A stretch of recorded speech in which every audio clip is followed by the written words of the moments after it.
Mateo capítulo 5, verso 5 dice: dichosos los humildes, porque recibirán la tierra como herencia. Dichosos los humildes, porque recibirán la tierra como herencia.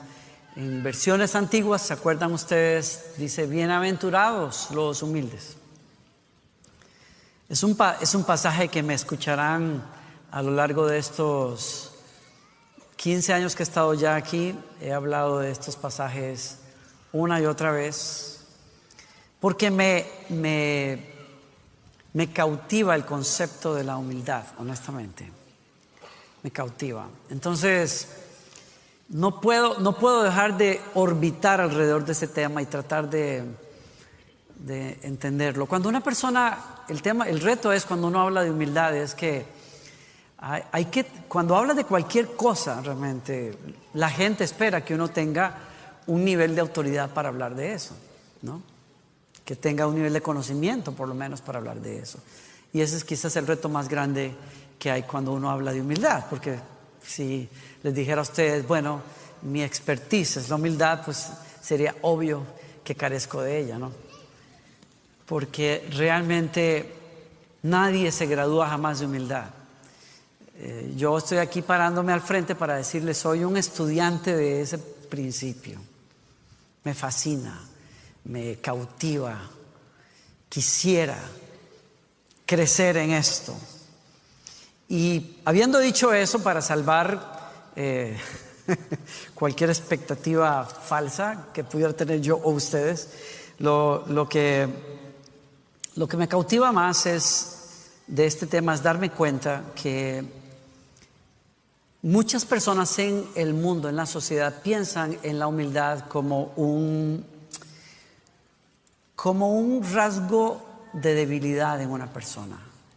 No se le ve necesariamente como una fortaleza. Pero si yo leo bien lo que Jesús está diciendo aquí, yo veo otra cosa. Yo veo, primero que nada, que es cierto que Jesús está hablando de algo que va a pasar en el futuro. Las personas que abrazan la humildad, Jesús dice, van a heredar la tierra, y hay una promesa que hay para el futuro de las personas.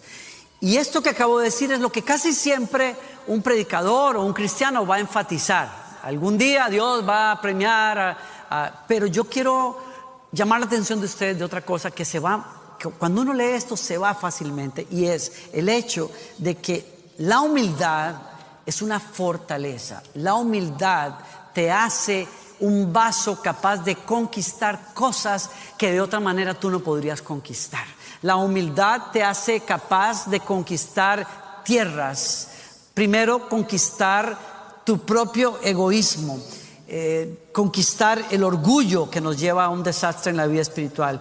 Y más que nada, y lo voy a explicar en un momento, la humildad te hace capaz de conquistar y fortalecer cosas que son valiosas para ti. Dos de esas cosas son tu relación con Dios y dos, tu relación con tu familia, tu matrimonio y tu sociedad.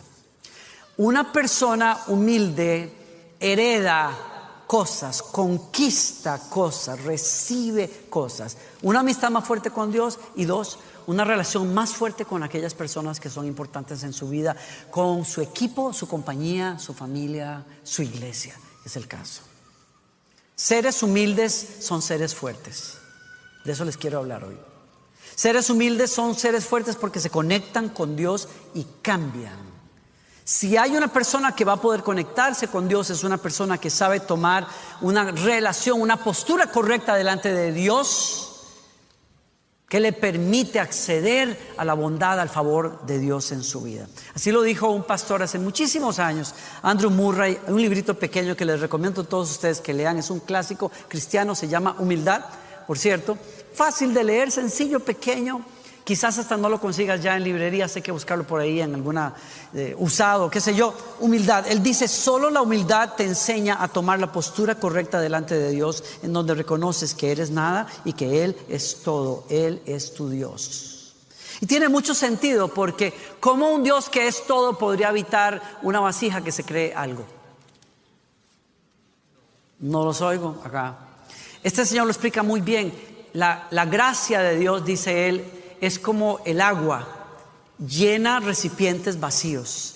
Si el agua cae sobre un recipiente que ya está lleno, va a desbordarse por los lados, pero no llena el recipiente. Un recipiente, para ser lleno de Dios, necesita vaciarse de sí mismo. Una persona que quiere conectarse con Dios primero necesita entender cómo relacionarse con Dios. Y uno se relaciona con Dios cuando reconoce: Señor, yo soy nada, pero tú eres todo. Todo aquello, miren, todo aquello que en mi vida, me pongo de ejemplo con permiso de ustedes, pero todo aquello que en mi vida podría ser una fuente de bendición para usted no vino de mí, vino de Él. Él es el que nos llena a los seres humanos y no damos más de lo que Él nos da a nosotros. Todo cristiano es un ejemplo de eso. Así es que si quieres conectarte con Dios, necesitas abrazar la humildad. Solo la humildad te enseña eso. ¿Se acuerdan ustedes? Les he contado hace muchos años, la única vez que estuve en Jerusalén o en Israel, visité Belén y allí visité la iglesia de la Natividad. Y cuando visité la iglesia de la Natividad, entré en esa pequeña iglesia, un edificio que no tiene adornos ni mayor cosa, candelabros y hollín por todas partes, muy descuidado, por cierto. Pero cuando uno entra al altar, avanza hasta el altar mayor y bajas por las escaleras para poder ver ese planché o esa piedra de mármol que tiene una estrella. Si tú quieres conocer más de tu Dios, del misterio que es Dios, siempre tendrás que hacerlo con rodillas dobladas en tu corazón. A mí me recuerda de aquel pasaje en el Evangelio donde Jesús habla de cómo hay personas que se creen presumidas y se creen mejor que los demás, y a raíz de eso enseña una parábola, una historia en donde él dice que había dos personas que quisieron acercarse a Dios en el templo para orar. Uno de ellos era fariseo y se paró enfrente de Dios, y es muy interesante que diga, puesto de pie decía, y dice el Evangelio, hablaba consigo mismo, que en realidad nos dice claramente lo que pasaba. Era un ejercicio religioso que no lo conducía a ninguna parte, porque una persona orgullosa no es capaz de conectarse con Dios. Una persona orgullosa solo está conectada con sus virtudes o con sus supuestos logros. Y él decía: te doy gracias que no soy como los demás hombres, porque los demás son sinvergüenzas, ladrones, mentirosos, como ese sinvergüenza que está ahí atrás, pero yo soy uno que ora y que da diezmos de todo lo que gana, y etcétera, etcétera, etcétera. Lució sus virtudes puesto de pie delante de Dios. Y en contraste, dice Jesús, mientras tanto, un publicano, un cobrador de impuestos, el tipo peor visto en la sociedad hebrea del primer siglo, se acercó a Dios de otra manera. Dice, estando postrado en el suelo, se golpeaba el pecho y decía: Dios, sé por mí lo que yo no puedo ser, sé propicio a mí, pecador. El favor y la gracia de Dios se derraman sobre humildes. Y díganme, así dice, de hecho, Primera de Pedro, dice: Dios resiste a los soberbios, pero le da gracia a los humildes. Y díganme una cosa, ¿qué es lo indispensable, verdaderamente indispensable en la vida de una persona que quiere conocer a Dios? La gracia. Porque solo la gracia te abre la puerta al corazón de Dios, porque solo la gracia saca fortalezas cuando tú eres débil. Solo la gracia santifica a un pecador como usted y como yo. Solo la gracia de Dios termina la obra que Jesucristo comenzó en todos nosotros. Solo la gracia de Dios puede conectar a seres humanos comunes con un Dios eterno y maravilloso que vive en la luz inaccesible. Es la gracia de Dios. Solo la gracia de Dios puede levantarnos de donde estábamos nosotros. Solo la gracia de Dios puede abrirte la puerta a donde tú tienes que llegar, a tu destino en Dios. Yo necesito la gracia de Dios. Y si la Biblia dice que Dios da gracia al humilde, si hay algo que yo necesito, es gracia. Y si necesito gracia, necesito humildad. La humildad te conecta con Dios en una relación fuerte con Él. En segundo lugar, seres humildes se conectan de manera correcta con los demás. Porque la humildad es una fuerza que nos conecta con los demás de una manera positiva. Es una fuerza social. Porque hace de grupos, equipos, familias algo más fuerte, algo más resiliente. ¿Por qué digo yo eso? Encontré una definición preciosa que me ha hecho pensar por años sobre esto. Humildad no es pensar menos de mí, como muchos piensan, sino pensar menos en mí para pensar en los demás. ¿Alguien me escuchó? Si esta definición es poderosa como yo creo que lo es, me ubica claramente, me saca de un concepto equivocado de humildad, donde no soy yo, gloria a Dios, todo es para Cristo. Como algunos muchachos cuando comenzábamos a dirigir adoración hace muchos años, no me mira a mí, mira a Cristo, cierra los ojos, gloria a Dios, nos escondíamos, toda la gloria para Cristo, los aplausos no son para mí, nos escondíamos detrás de los púlpitos como si eso fuera humildad. Eso es falsa humildad, porque la humildad no oculta lo que tú eres, no oculta lo que tú has logrado, no oculta tus capacidades, no tiene que ver nada con eso. Tiene que ver con una actitud que tienes hacia los demás. Es muy distinto. Tiene que ver con cómo tú ves a los demás. Es muy distinto. No es entonces una actitud para bajarte a ti. Es una actitud para levantar a los demás. Es muy diferente. Entonces es una virtud espiritual porque te conecta con Dios. Pero es una virtud social porque te ayuda a conectarte de manera correcta con los semejantes, con las demás personas. No es que elimina el valor de un individuo, sino que lo pone en contexto con respecto a los demás. Soy lo que soy. Por eso cuando alguien es humilde puede pensar, soy lo que soy, tengo lo que tengo, no solo para mi bien, sino para construir, impulsar y ayudar a los demás. ¿Alguien me sigue aquí todavía? Encuentro una definición preciosa por un señor que se llama John Dixon que dice: humildad es la noble decisión de renunciar a su posición, desplegar sus recursos y usar su influencia por el bien de otros antes que por mí mismo. Renunciar a mi posición, desplegar mis recursos y usar mi influencia por el bien de otros antes que por mí mismo. Voy a dar unos ejemplos de cómo es que esto se aterriza realmente en la Biblia y en la vida diaria, pero quiero que veas antes de eso cómo se ve lo opuesto de la humildad. El daño que hace lo opuesto a la humildad, ¿qué es? Es el orgullo. El orgullo debilita a las personas, les roba su relación con Dios y destruye relaciones importantes en su vida. Y el mejor ejemplo que puedo poner es el ejemplo de Adán. Cuando Dios viene a buscar a Adán, después de que él había desobedecido a Dios, ¿se acuerdan? Está en el libro de Génesis, capítulo 1, 2, 3.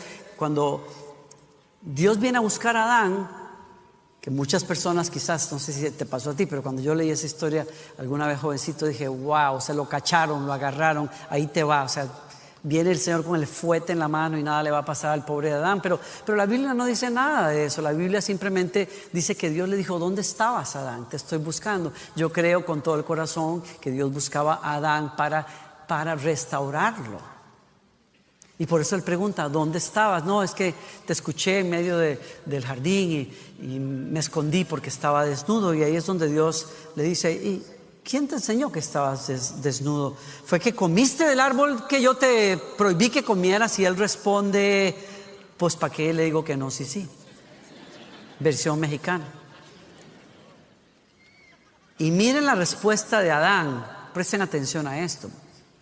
Porque Adán perdió una gran oportunidad de arreglar su relación con Dios por la manera en que contestó. Dijo, la mujer que me diste por compañera me dio ese fruto y yo lo comí. Si Adán hubiera tenido la postura correcta delante de Dios de humildad, si hubiera inclinado ante el Señor que está buscando una respuesta en él, la respuesta correcta, que es, admito, Señor, mi desobediencia, sí, te fallé, Señor.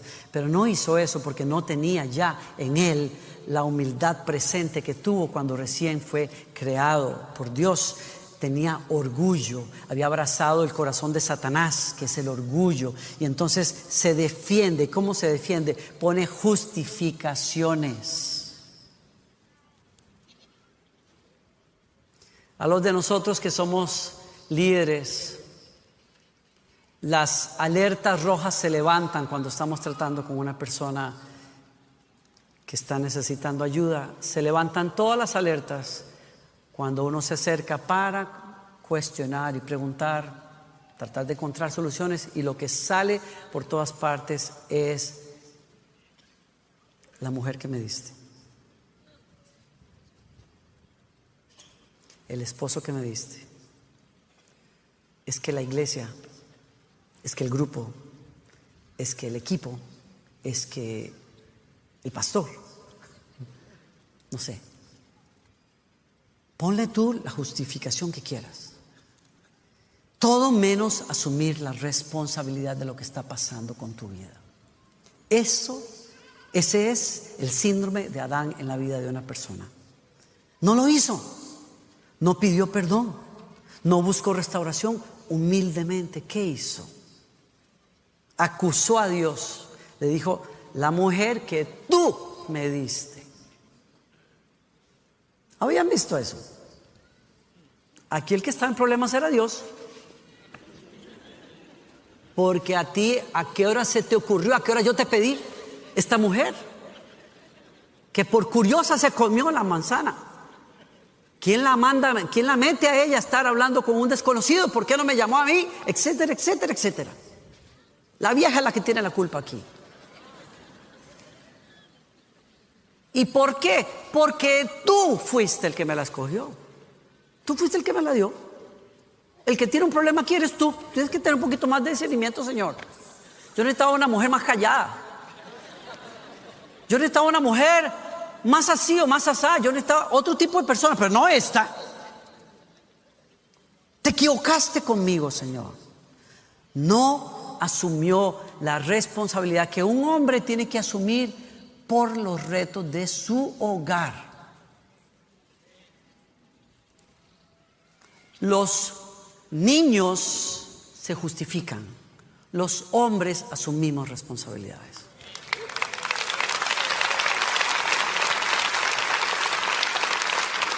Las niñas le echan los clavos a los demás, las mujeres asumen responsabilidades. Y ahí Adán perdió una gran oportunidad de la que estamos bebiendo todos nosotros hasta el día de hoy. Como dice mi suegra a veces, Adán la hizo bien hecha.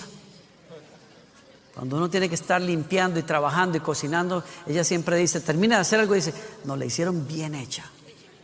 Aquí estamos, dele, cocine, lave, vuelva a acomodarse, desacomoda, vuelve a limpiarse, vuelve a ensuciar. No, la hicieron bien hecha. Perdió la gran oportunidad de su vida. ¿Por qué? Porque no, en vez de haber asumido su responsabilidad como hombre de la casa, acusó a su esposa y luego la dejó desnuda. ¿Cómo que la dejó desnuda? Sí, no usó su lugar como responsable para asumir las consecuencias, incluso por ella. La descubrió delante de Dios mismo.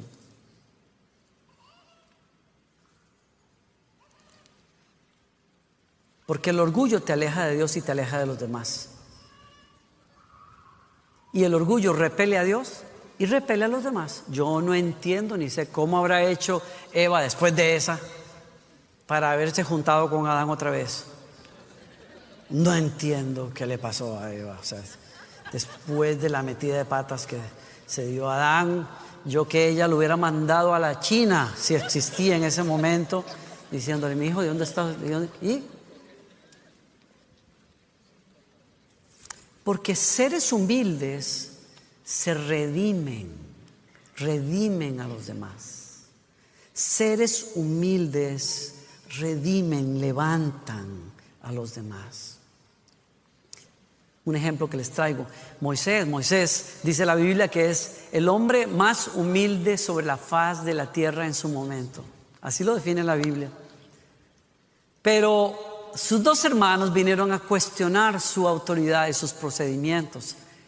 Aarón y Miriam vinieron a cuestionarlo, vinieron a decir, tú que eres muy hombre de Dios y muy ungido y qué sé yo, y mira la vieja que te fuiste a buscar, una ahí que no es ni siquiera de nuestro pueblo, y hija de pastores de ovejas, y no, ni se baña la vieja.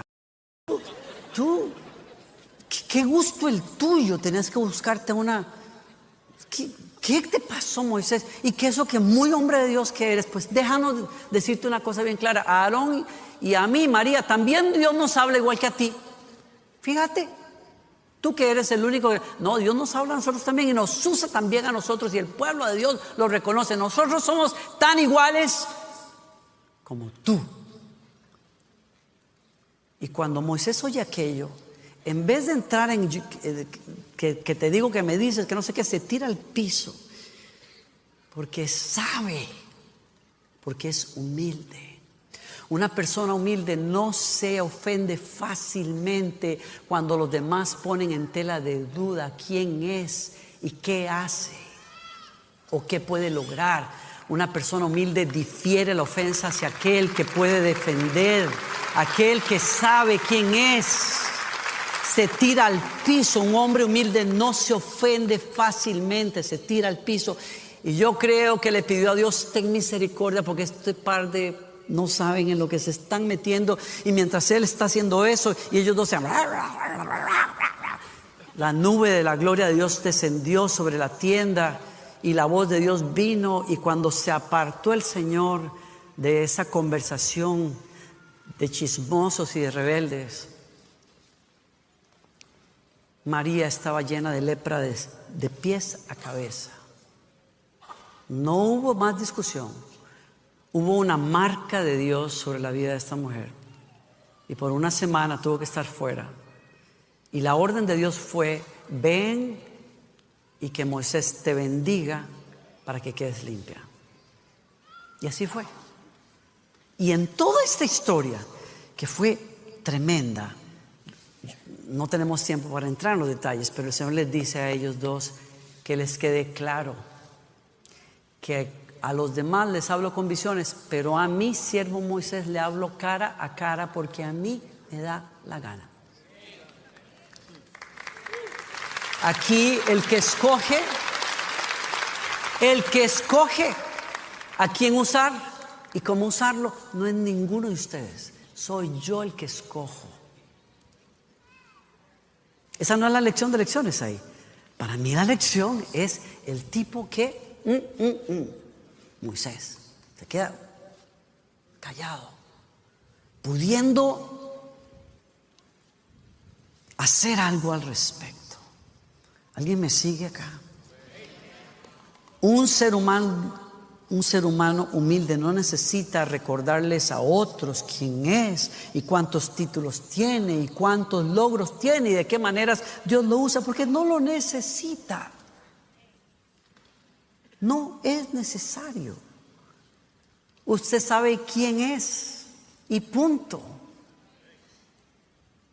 Si los demás lo pueden reconocer, qué bueno por ellos, porque van a recibir el beneficio de lo que usted tenga. Si no lo pueden reconocer, qué lástima por ellos. Había una historia por allá en los 1930 de unos chicos jóvenes que se metieron en un autobús en la ciudad de Chicago y se comenzaron a burlar y a hacer bullying de un tipo que estaba sentado en la parte de atrás, un hombre moreno que estaba en la parte de atrás, y comenzaron a tirarle chiste y chiste y chiste, tratando de picarlo, decimos en Costa Rica, para que respondiera y agarrarlo a golpes. El tipo se levanta del autobús, de la parte de atrás, se viene hacia el frente, les entrega una tarjeta de presentación sin decir nada. Se quedan los dos mudos, o los chicos mudos, porque era un tipo de 2 metros o muy alto, mucho más de lo que se veía cuando estaba sentado. Ustedes saben, las personas se estiran de la cintura para abajo. Cuando estamos sentados nos parecemos mucho. Créanme que yo conozco esas técnicas. Hay personas a las que les he dicho: ¿quieres foto conmigo? Te sientas. Y cuando ese tipo se levanta, es un monstruo. Es un monstruo. Los dos se quedan pálidos, fríos, y reciben la tarjeta de presentación que tiene el nombre Joe Lux, que en 1937 llegó a ser el campeón mundial de peso pesado y mantuvo ese título hasta el año 49, según la Organización de Boxeo Internacional, solo después de Muhammad Ali. Es un hombre que tenía la fuerza, dicen los historiadores, las personas que saben de esto, que era tan fuerte que con un puñetazo podía matar a un caballo. Es un ejemplo de humildad, que tiene el poder para hacer algo al respecto, pero tiene la cordura para usar ese poder, desviarlo por el bien de otras personas.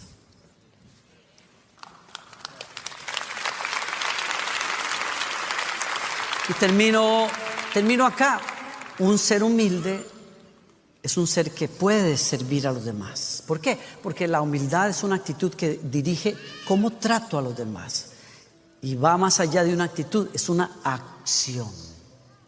Yo decido ver y decido tratar a los demás de una manera digna. Y eso comienza con mi esposa, con mis hijos, esposas, con tu esposo, con tus hijos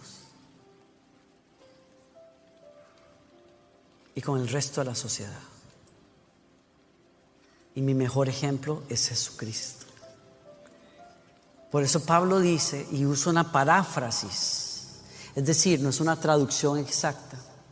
Dice Filipenses 2, escuchen esto y terminamos acá.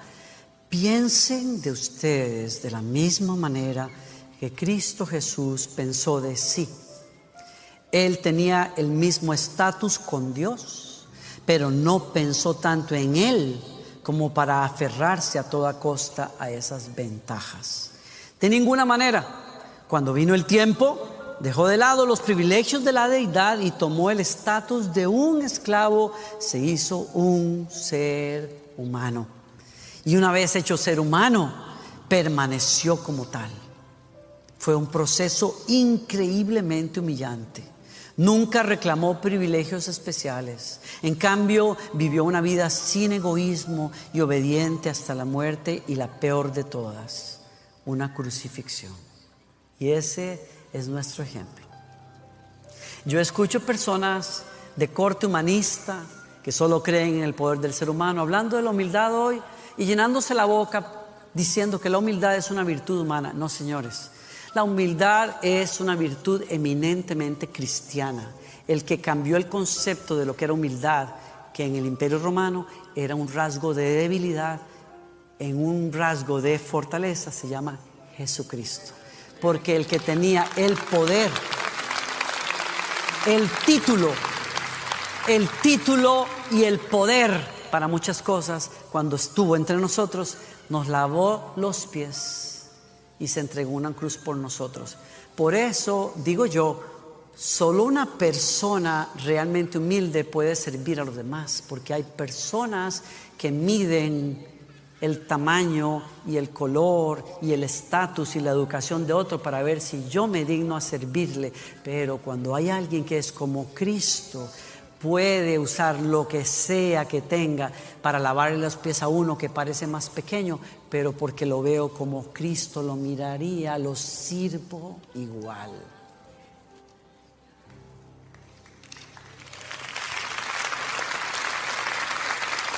Termino acá.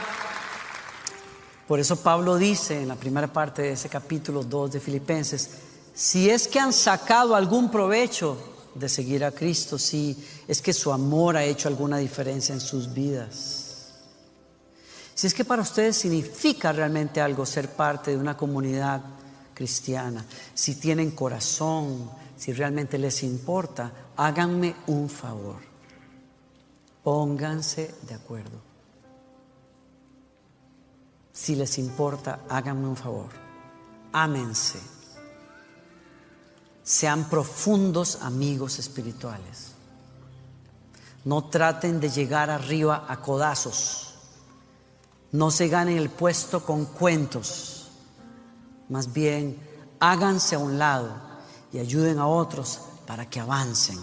No se obsesionen con el deseo de sacar ventaja. Olvídense de ustedes lo suficiente como para extender a otro una mano de ayuda. Porque una persona humilde crea familias poderosas, crea equipos poderosos, crea iglesias poderosas. Solo póngase a pensar lo que puede pasar en una familia donde cada persona sabe quién es, pero usa desde su educación hasta sus habilidades para hacer que el otro avance. ¿Cómo quedaría eso? ¿Qué pasaría con nuestros matrimonios si en vez de estarnos apuntando las falencias, comenzáramos a tratar al otro y a ver al otro como alguien que a Cristo le costó su sangre y lo levantáramos y lo celebráramos y usáramos lo que esté en nuestro alcance para dignificar a la otra persona, no para achacar cosas, no para apuntar cosas, no para desnudar cuando la persona se queda desnuda, sino para servirlo, para lavar sus pies, cubrir sus falencias, celebrarlo. ¿Cómo serían nuestros equipos si dejáramos de culparnos a las espaldas y serruchar el piso de la otra persona cuando no está? Y usáramos lo que somos para avanzar a los demás en su propósito. La humildad es poderosa. Y oro en el nombre del Señor que Jesucristo, por su Espíritu Santo, te sacuda el corazón hoy y te lo mueva a buscar ser alguien humilde. ¿Están conmigo todavía? Termino con esta frase también de este autor que dice: la humildad es la única entre las virtudes que si piensas que la tienes, probablemente no sea así. Es como decir, búscala, pero no te obsesiones en probarle a los demás que eres, porque a nadie convences cuando tú le dices que lo eres. A nadie. La humildad solo se ve en acción, como tú tratas.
Levantas a los demás, como tú sirves a los demás.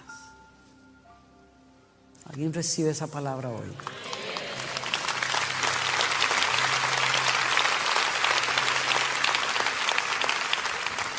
¿Quieren orar conmigo? Dale 30 segundos al Señor antes de que te vayas de aquí y pregúntale: Señor, ¿dónde estoy con respecto a esta palabra, Señor? ¿Dónde estoy? ¿Dónde estoy?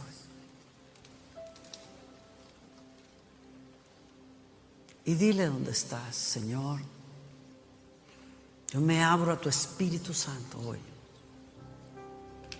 Me abro a tu Espíritu Santo. ¿Quién podría convencerme, Señor?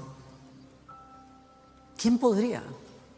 Si tu Espíritu Santo no me ayuda, ¿quién podría mostrarme realmente lo vanidoso que es mi corazón si tú no lo haces, Señor? Porque tengo una tremenda capacidad de autoengaño, yo tengo una tremenda capacidad de justificarme delante de mí mismo y decir: tengo la razón, tengo por qué. Tú sabes, Señor, la gente o los demás no aprecian lo que yo soy, lo que yo puedo hacer, lo que yo puedo lograr, porque todavía yo soy el centro de la discusión. Pero yo me vacío, Señor, hoy de mí mismo. Aquí a tus pies me humillo bajo la mano para que tú seas todo.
Si hay alguna gloria que los demás puedan ver en mí, que yo sepa, sin lugar a dudas, que es un reflejo de lo que tú eres en mí y nada más.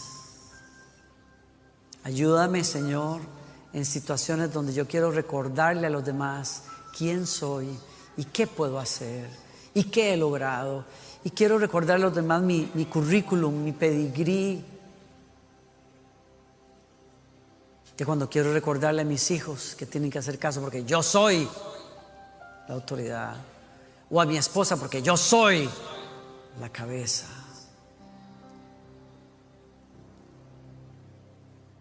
Que te miremos a ti otra vez. Que dejemos que el Espíritu de Jesucristo nos llene, me llene. Que cuando tenga ganas, Señor, de abrir la boca y de responder y de hablar de más, que yo pueda recordar que el corazón de Jesús es uno que difiere la ofensa a aquel que puede hacer justicia. Ayúdanos aquí, Señor, porque queremos conectarnos contigo de una manera más profunda. Quiero conocerte de una manera más real, Señor. Dame de tu humildad, Señor. Y por último, Señor, ayúdame a que la humildad conduzca la manera en que trato a las personas, desde aquellos que más amo hasta las personas que considere yo menos dignas, porque a la postre moriste por pecadores, por amigos y por enemigos por igual. Y ayúdanos a que esta comunidad sea una comunidad de matrimonios humildes, líderes humildes, cristianos humildes. Termino acá. ¿Será que antes de irte, tu caminar de fe comience con una entrega puntual y sincera a Jesucristo, diciéndole: Señor, necesito que me salves de mis pecados, necesito que me recibas como tu hijo? Si quieres hacer esa oración y nunca lo has hecho, ponte de pie donde estés y dile conmigo: Señor Jesús, te entrego mi vida, mi corazón, sálvame de mis pecados, Señor, límpiame con tu sangre, ven a mi corazón, hazme tuyo para siempre, soy tu hijo, Señor, lo prometes en tu palabra, ayúdame a seguirte todos los días de mi vida. Gracias por escucharme y por recibirme. Si hiciste esa oración por la primera vez hoy, quiero pedirte un favor. Antes de que te vayas de aquí hoy, si tienes tiempo hoy, acéptanos 15 minutos, un pequeño momento en un lugar que se llama Nuevos Comienzos, ahí atrás. Te podemos explicar un poquito mejor de qué se trata seguir a Jesucristo de una manera nueva. Acéptame la invitación y yo sé que el Señor va a cambiar tu vida de una manera poderosa. A los demás les invito a que se pongan de pie. Que el Señor te bendiga y el Señor te guarde. Que el Señor haga resplandecer su rostro sobre ti. Que el Señor alce sobre ti su rostro y que Él te dé paz. Que Él te dé paz. Que Él te bendiga en tu salida y en tu entrada, hoy y siempre.